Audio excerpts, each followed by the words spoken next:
Today's video, may PPQ na pilitin yun. Ang bumawang na kanilang mga alisyon kaugnay ng pag-deliver ng malalaitang pera sa mga personalidad. Sa kanilang bagong simula ang lahat. Ang punot dulo raw na operasyon para sa blackmail at extortion.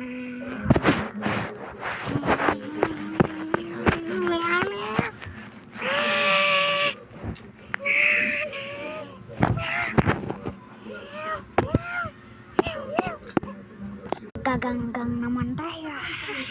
Yeah! Yeah! Yeah!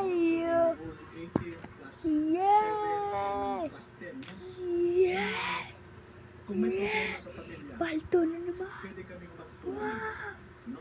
Pero yung promise na sinabi nila yung pakiusap mo sa amin, that is the exact opposite of what I told them. Mag-ano naman tayo magpapapangit, guys. So, 1, 2, 3. Kung masasabi ko, volunteer tapos decide ka na ma-raise yung anong ginawa mo. Nagpadala ka sa pira. Hindi ako yan. Ito ako. Ok.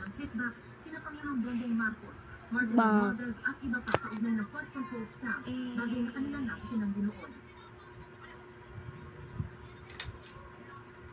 Camille, 3 na sa 13 ang nakapagpiyansa. Sa ngayon ay narito sa Las Piñas sa City Jail ang kanilang abogado na si Attorney Baligod para malaman daw kung ano pa yung mga remedies na pwede niya magawa para makapagpiyansa na agad ang 10 natitira pa na hindi umabot ang pagproseso sa kanilang mga dokumento sa oras ng korte. Camille?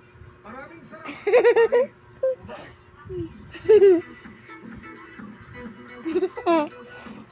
Ganyan yung ilong mo panguna nga eh. Ay. Dapat na ginagano eh, para tumawag.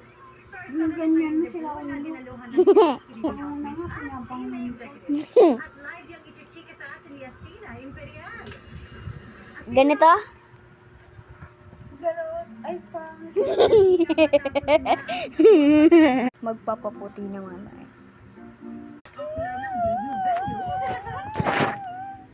Finally, dumating na ang gabing pinapangarap ni Princess.